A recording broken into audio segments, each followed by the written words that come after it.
When Mega Evolution first released in Gen 6, its initial purpose was to bring back older Pokemon and give them another chance at being competitively viable. Yet despite that, there are some Pokemon that are better off not Mega Evolving. There's a variety of reasons why some Pokemon are actually hurt when they Mega Evolve. Some of the most common reasons include stat drops, losing out on key abilities, gaining useless stats, and Mega Stones taking up the item slot. If you guys have played competitive Pokemon before, or any Pokemon game for that matter, you would probably know one of the biggest factors in battles is the item your Pokemon is holding. Some items like Choice Scarf can easily help otherwise slower Pokemon gain the advantage on a normally stronger Pokemon, so losing out on that option is somewhat of a pretty big deal. Steelix is one of the few Pokemon that fully embodies basically everything that I just went over. After Mega Evolving, Steelix gains 40 in its attack stat and 30 in both of its defense stats, which on the surface are solid buffs, but from a competitive standpoint, it just doesn't really make as much of a difference as you would think. For example, a super strong special attacker is still probably going to be able to kill Steelix just as fast because its special defense doesn't go really that much higher. Like, it's still a solid special defense, but in comparison to its base, it just doesn't really make that much of a difference, especially in the higher tiers. As for its ability, it loses access to Rock Head, Sturdy, and Sheer Force in exchange for Sand Force, which is only really viable in Sand teams, so normally you won't get much use out of this ability either. And the final reason why Mega Steelix is worse than its base is because of the item Leftovers. Leftovers restores 1/16 of a Pokemon's HP every turn, so for a Pokemon like Steelix, which has 200 defense in its base, being able to heal for completely free every turn is pretty useful. Giving that up for just 30 extra defense and 40 attack is honestly just not worth it, especially since Steelix can still deal good damage with Body Press and Heavy Slam, which don't scale off of your attack stat as much, I think. Correct me if I'm wrong, but like nonetheless, like the way Steelix plays, you won't really need that attack as much.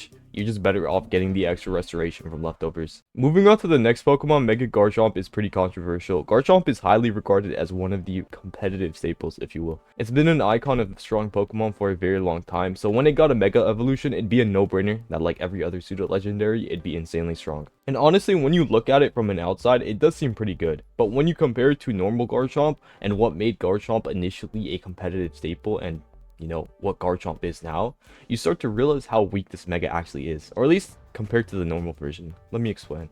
Mega Garchomp loses 10 points of speed for an increase in its bulk and an insanely high 170 attack stat, which is pretty strong, I'm not gonna lie. Like, honestly, this isn't a bad Pokemon, and it isn't a big loss for Garchomp to Mega Evolve, but it does lose access to its insanely good ability Rough Skin for the ability Sandveil, which, similar to Steelix, is only really usable in Sand Team, so unless you're running a Sand Team, you won't really get much usage out of this. A common Garchomp set most people run is Rough Skin with Rocky Helmet, so basically both Rough Skin and Rocky Helmet make people take recoil damage when they hit you with like a contact move. If I were to go against a physical attacker, like let's say some like Metagross or something, I don't know, and Metagross use like Meteor Mash on me, it would take recoil damage from touching my Rough Skin and Rocky Helmet. So, and as you can probably imagine, this is a pretty significant amount of damage. It kind of depends on the Pokemon you're going against, but basically losing out on this form of defense is also another big trade-off that I feel like makes base Garchomp a little bit better than Mega Garchomp.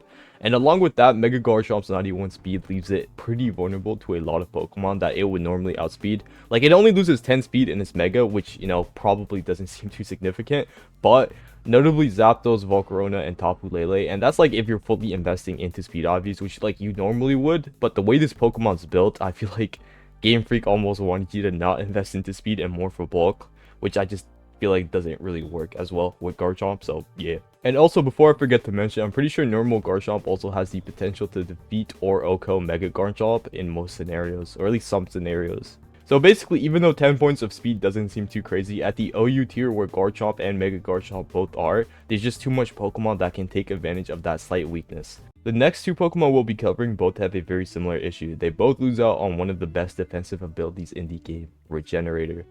When Mega Evolving, Slowbro gains the ability Shell Armor, which is pretty situational. It isn't terrible, but it doesn't really do much, especially in comparison to Regenerator.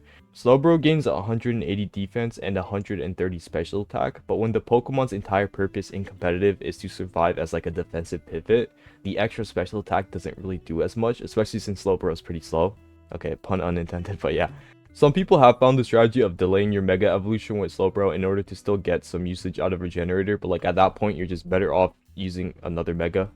As for Audino, it's basically like the same thing, except Audino gets hurt much worse than Slowbro. Unlike Slowbro, who gains an impressive 180 defense stat and an ability that prevents critical hits, which is, like I said before, situational, it still is at least somewhat usable. Audino gains the ability Healer, which is much more niche, and it's only really viable in double battles, a format that Audino isn't even really used in. Another Mega Pokemon held back by its lackluster ability is Mega Sharpedo. Sharpedo is one of the few Pokemon that gains access to the lucrative and overpowered ability Speed Boost. Speed Boost is one of its hidden abilities, and it is really strong. Every turn, Sharpedo gains an extra boost to its speed stat without doing anything. In a game like Pokemon where speed is a very big factor, you could probably tell how overpowered that is, and it's turned Mega Blaziken into a competitive nightmare. Now, Strong Jaw isn't a terrible ability, but it just doesn't really compare to either of its base abilities in my opinion. Like Rough Spin and Speed Boost are just so much better. Now, there still is a way to counteract this. It's a pretty risky strategy, but if it works out, you can actually take advantage of Speed Boost with this Mega by just waiting a turn or two before Mega evolving. But you also risk getting KO'd, and Sharpedo isn't really known for its defense, like basically just not viable. A more common / better approach with Sharpedo is to just slap on a Life Orb and use their Mega slot for something else. This is still like a risky strategy, but the risk to reward ratio is a lot better than running Mega Sharpedo. Now, before we wrap this video up, I do want to go over some of the new Legend ZA Megas in order to spice things up. But it's kind of hard to rank them since, you know, like we haven't really received much official information in regards to their abilities or like even stats yet. So everything I say here must be taken with a grain of salt. Mega Scolipede is looking to be a prime candidate in this list. Its Mega Evolution gives up almost half of the Pokemon's original speed stat, and Scolipede in its base also does gain speed boosts. So you'll probably give that up for something else, and if that ability isn't good, I think this Pokemon might be cooked. Its attack and defense stats are both very high, but since its HP still remains at like 60, it's unlikely that this Pokemon will see much competitive usage, unless like, again, its ability is just crazy. Hawlucha is another Pokemon that used to be a competitive staple similarly to Garchomp, peaking back in Gen 6 due to its ability Unburden. Unburden doubled its speed stat if it had no item, so like if you gave it like a consumable item like one of the herbs or whatever, it basically got a free stat buff. And it got a free speed buff, which made it like really strong for basically no reason. As for Mega Hawlucha stats, it does gain a noticeable increase to both of its attack and defense stats, but its speed remains the exact same. And now obviously 118 is nowhere near bad, but it still does get outclassed by much more reliable and faster threats, as shown by, you know, its fall from OU in the later generations. If Mega Hawlucha doesn't get a good ability, I can see this Pokemon easily fitting into this list. Now, honestly speaking, I still think Mega Hawlucha can probably hang like near OU or like UU. Like, I don't think it's going to be that bad, but whether this Pokemon ends up becoming like a mega staple or like really strong, I think that might be like a gamble. But yeah, I'm going to wrap the video up here. I don't want to unnecessarily extend this by speculating on unreleased mega stats, so if you guys enjoyed, make sure to like and subscribe.